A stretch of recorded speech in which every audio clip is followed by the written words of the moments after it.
And welcome back. So we're going to go back to the undergraduate text in Chapter 6, and we'll see this in Panton as well. And in fact, we'll come back Moran and the graduate fluids in Panton's book and actually do a few more of these. But the topic today is actually irrotational flow, kind of frictionless flow. Now, if you followed along in actually the first book club, we did a lot of this work in Kuchuman and really got a lot of really interesting things out of basically saying we're going to ignore viscosity. And what happens there, it's almost like Bernoulli and just sort of one step cleaner. And so what you do, this is all called potential flow, right?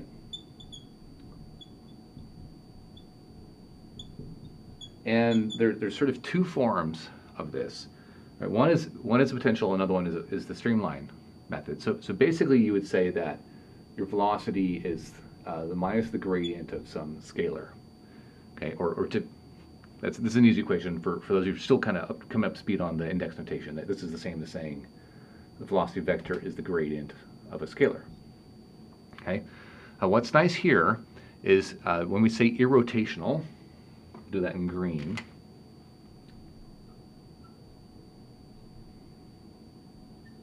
What we're actually saying is we want the vorticity to be 0. And so that, remember, vorticity as a vector is defined as the curl of the velocity field. In index notation, right, this would be Wi is equal to epsilon I j k del j u k.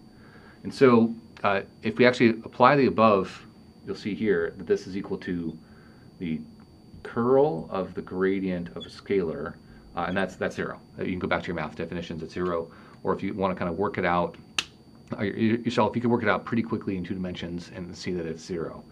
So this is an irrotational, and what's pretty nice then is so in this form it's irrotational, and so then if we want to then come back and say, well, what happens? What needs to be true for it to be incompressible? Back to orange. Incompressible is that the divergence, say del j uj, is equal to 0. And so in this form, right, we can come back up here, then if I put that in, that's just del j of phi, and the negative goes away. So it's basically a Laplacian. Right, so another shorthand version of this is just Laplacian is equal to 0. So solving this form is actually super computationally efficient. One, it has some analytical solutions. That's why it was used pretty heavily. And we'll actually do some of those a little bit later on in this book club as we sort of get back into the fluid mechanics versions and sort of graduate version in Panton. But again, as I sort of mentioned, we talked about this in the first book club, Kuchuman. Actually, you can solve for lift and, in fact, some of even the 3-dimensional effects of having wings and the big vortices that are curved around it. And so you can look at the drag associated with lift. You can actually do it with basically just this assumption, right? It's not a frictional or rotational portion of it. The other version of this that you can still do as well, kind of separate this off, is you can do it as a stream function. And so for 2D flows, right, this is there is a 3-dimensional stream function, it's just not as clean. So for a 2-dimensional flow, you could take your x velocity and define it as the y derivative of a scalar psi. That's usually how we use stream functions. And then your v velocity, define it as, someone picks up a negative d psi dx. And so if we want it to be irrotational and incompressible, right, the first thing you can take a look at here is that it's already irrotational. Right, so if I do, again, this would be du dx plus dv dy. That would be for, this would be for incompressible. If you follow that out, that's just the second derivative of psi with respect to x and y, and then there's a minus sign, minus the second derivative of psi with respect to x and respect to y. Sorry, there's a del in there. Which is 0. So this one, by definition, is already incompressible, just like this one, by definition, is already irrotational. And then the solution to the top one for incompressible is a Laplacian. And what you're going to see here is basically the same thing. So to do irrotational, again, if you do the curl of this, right, so that would be du dy minus dv dx, you work that out, you're going to find it's just del square psi is equal to 0. So again, actually both are really easy to solve for. And so this has a lot of utility, stream functions, and in general you can actually use this definition of stream functions anyways for visualization. And so while it may not be true that it's necessarily irrotational, you can actually do this in general for sort of streamlines and flow visualizations, which is super helpful. Okay, and so there are a couple of nice things about this. Both these equations are linear, and so you can actually add all sorts of pieces of flows together as long as they both solve any, I could take psi, effectively, I can take psi and I can say psi is equal to psi 1 plus psi 2, and I'm welcome to add this as long as each one of these are Laplacian of 0 with the right kind of boundary conditions. So for example, a uniform flow. So if I had a flow in the x direction, and I'll just say that I'll do this kind of stupid trick, whiteboard trick, that the x velocity is some capital U, that if you go through that, you'll have both the stream function is that capital U times y, right? Because go back to here, the derivative of this respect to y is equal to the velocity. Well, there you go. And then, there's no upward velocity, so respect to this is respect to x is 0. So that's the form. Likewise, if you solve for phi, you can see it's minus big capital U x. Same sort of thing. Come back up to here. It's the x derivative of the scalar is the velocity. So you go. So you have, with the minus sign. So you have this form, and that's, while this looks really boring, that's just a velocity field, but that might be, say, what you do for U1.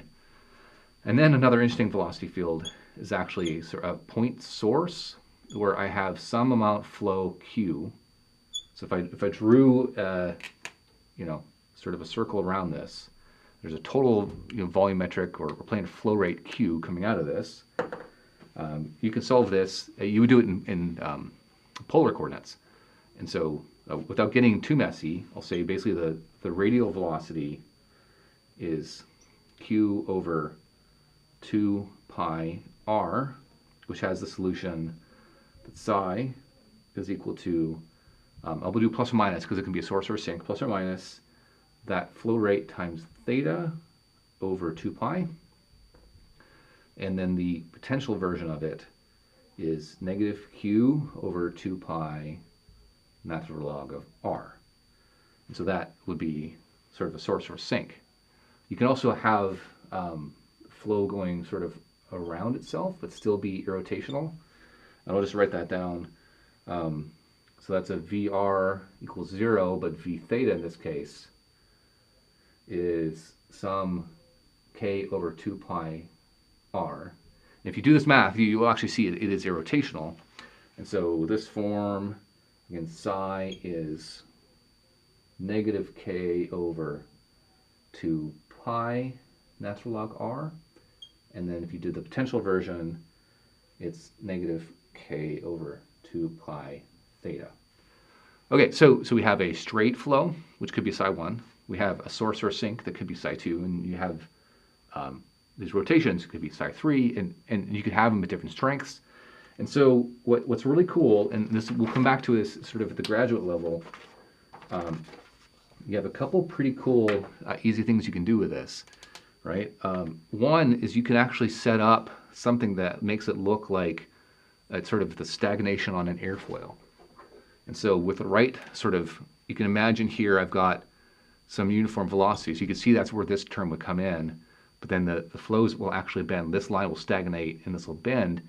And you actually will do this by effectively having a source here that matches a velocity. And so when you add the two, you end up getting this shape.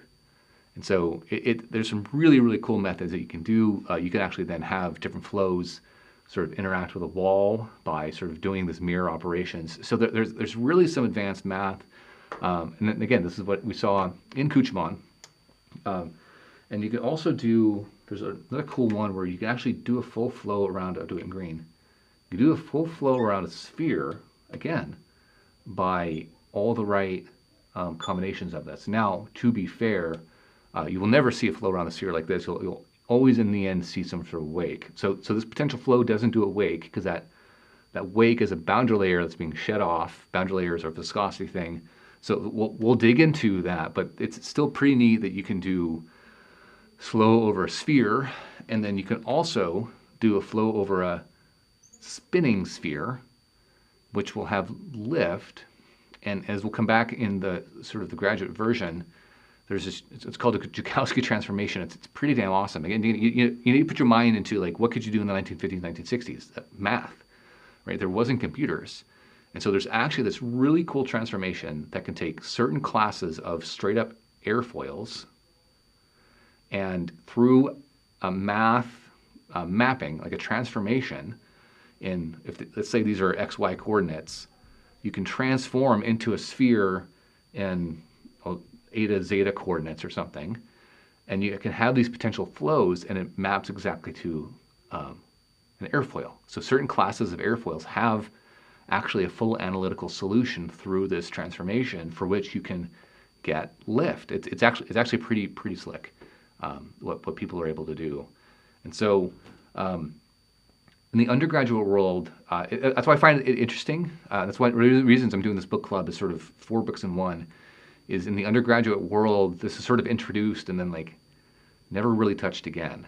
The only thing that sort of comes out of this chapter, if you're reading along, is okay, streamlines, which we'll talk about later, and as a visualization, kind of like I'm doing here, and then just a re-reference that Bernoulli is a useful equation, which is sort of like, okay, we already kind of had that. So I find it useful to sort of maybe show this in a bit more rigor, where a student maybe is going to look at those equations and just zonk out and be like, what am I supposed to care about? But here I want you to see the equations. I want you to see that both of them have a similarity, that you can solve for all of these pieces, and this linear stack will 100%, we will use it a little bit later to solve real flows. So again, we'll look at stagnation flows, and we'll actually look at flows over airfoils through this really interesting transformation. So a super useful chapter. We'll plant the seed, and we'll certainly come back to this later. And so we'll see you next time as we get into the next chapter of the undergraduate fluids. See ya.